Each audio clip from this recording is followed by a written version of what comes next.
malam, Bu. Halo Ibu, selamat malam. Mari Bu, masuk. Kasih. Iya. Halo Ibu, selamat malam. Selamat malam. Perkenalkan, saya Bidan Intan. Saya bidan yang bertugas di klinik pada malam hari ini. Iya. Kedatangannya ada yang bisa saya bantu, Bu? Saya khawatir sama anak saya. Hmm. Jadi belakangan ini anak saya itu ada kayak berubah gitu loh. Jadi saya khawatir. Jadi saya ingin memeriksakan anak saya. Ini memeriksakan. Berubahnya kenapa Ibu kalau boleh tahu? Dia tiba-tiba kayak suka menyendiri, terus kadang-kadang juga sedih sendiri. Sedih sendiri. Iya, asik sendiri kayak gitu. Sebelumnya sih nggak kayak gitu.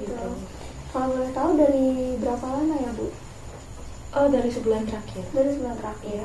Oh iya, Ibu dengan Ibu siapa? Oh, saya Bu Yati. Ibu Yati. Datang sini dengan anaknya ya Bu? Iya, Ibu Yati. Anaknya namanya siapa? namanya Eja. Halo Eja. Iya ya Bu, asik sendiri dia. Umurnya berapa Bu? Umurnya udah 3,5 tahun. 3,5 tahun.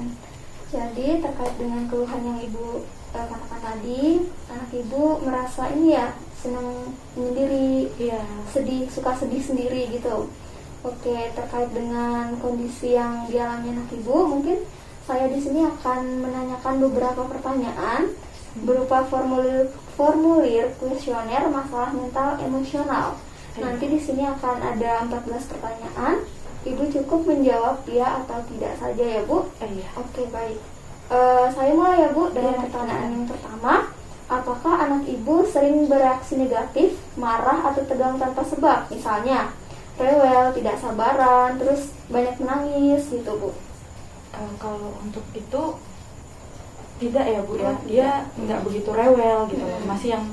Masih bisa diatur, tidak begitu yang sampai marah sekali itu enggak. Oke, berarti masih bisa dibilangin ya Bu. Iya, masih bisa disebut. Oke, kita lanjut ke pertanyaan nomor 2. Apakah anak Ibu tampak lebih memilih untuk menyendiri atau bermain sendiri? Seperti misalnya dia ingin sendirian, terus berekspresi murung atau sedih, seperti itu Bu.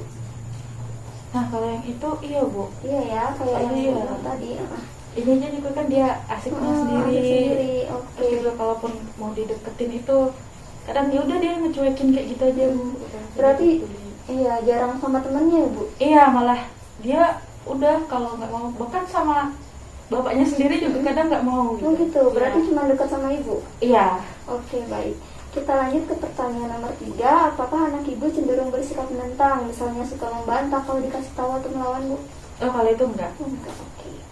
Lanjut, apakah anak Ibu mudah merasa takut atau cemas berlebih tanpa sebab? Misalnya anak Ibu takut nih sama serangga atau apapun, jadi dia bereaksi berlebih takutnya gitu. Pernah nggak?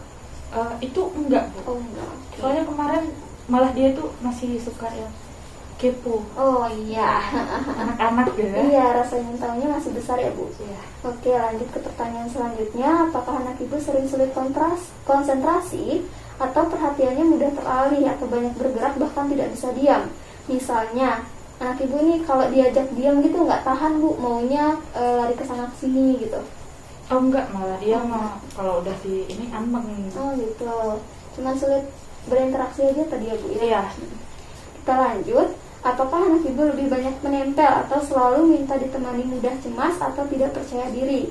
Misalnya kalau bermain harus ditemenin sama Ibu, nggak mau main sama temannya. Enggak, walaupun dia dekat sama saya, ada temennya, dia memang lebih asik sendiri. Enggak mau ditemani juga nggak apa-apa. Oke. Lanjut ya Bu. Apakah anak Ibu menunjukkan adanya perubahan pola tidur? Misalnya nggak tidur sepanjang hari atau sepanjang malam. Kalaupun tidur, misalnya terbangun karena mengigau, menangis atau hal sebagainya Bu. Oh enggak ada Bu. Nggak ada. Berarti masih normal ya pola tidurnya? Iya, masih cukup istirahat lah. Oke, kita lanjut ya Bu. Ya. Apakah anak Ibu mengalami perubahan pola makan dari yang biasanya? Misalnya kehilangan nafsu makan, kemudian tidak mau makan sama sekali, ataupun sebaliknya makannya berlebih, milih-milih makanan nggak Bu? Enggak, malahan. Enggak. Oke, suka makan sayur Bu anaknya? Suka. Oke, bagus kalau begitu ya Bu. Iya. Lanjut ke pertanyaan selanjutnya. Apakah anak Ibu sering mengeluh sakit kepala, sakit perut, atau keluhan fisik lainnya dalam waktu-waktu tertentu?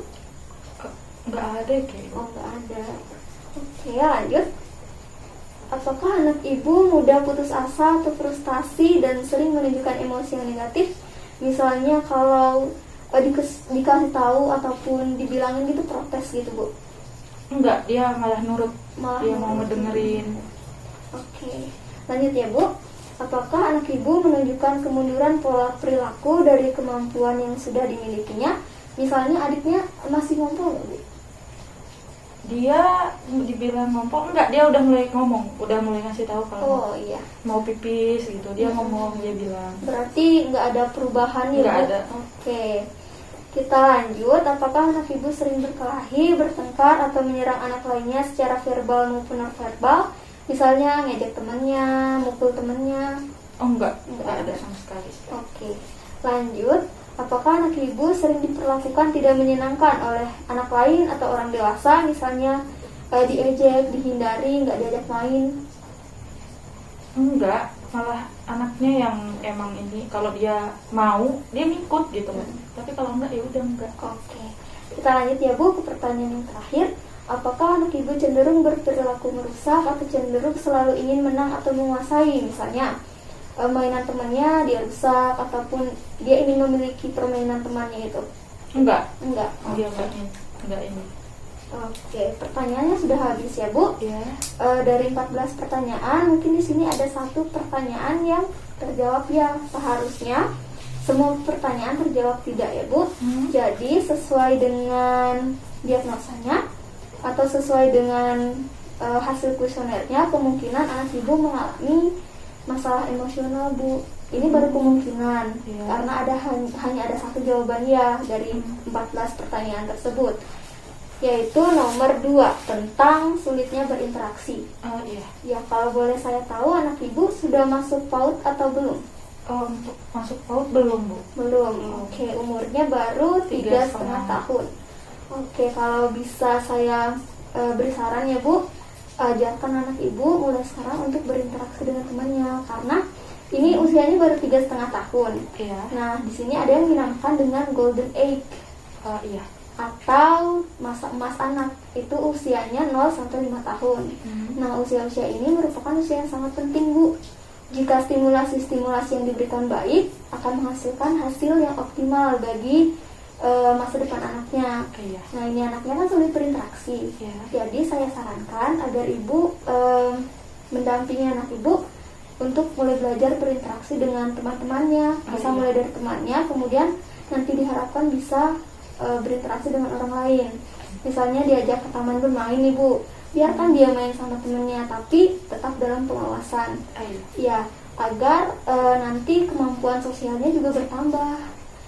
Karena misalnya kalau anak di usia sekarang sudah sulit nih interaksi sama orang lain, nanti takutnya dia juga sulit berinteraksi kalau dia sudah besar. Oh iya. Iya, seperti itu Ibu. Kemudian saya minta untuk Ibu melakukan kunjungan ulang ya Bu, 3 bulan dari sekarang. Sekarang bulan Mei, Juni, Juli, Agustus. Nah, Ibu bisa datang ke sini untuk melakukan kunjungan ulang di bulan Agustus. Di tanggal yang sama juga bisa, asalkan 3 bulan dari sekarang. Oh baik. Iya. Kemudian kalau misalnya anak ibu tidak ada perubahan juga, terpaksa saya akan rujuk anak ibu ke rumah sakit yang ada dokter spesialis anaknya. Iya, kalau misalnya tidak ada perubahan agar bisa diberikan penanganan ataupun terapi yang tepat ya Bu. Oke, ada yang ingin ditanyakan? Nggak ada Bu, terima kasih banyak. Oke, kalau begitu mungkin cukup sekian ya Bu. Iya. Semoga anak ibu ada perubahan. Amin. Iya, terima kasih ya Bu. Iya, terima Selamat kasih, Bu. malam.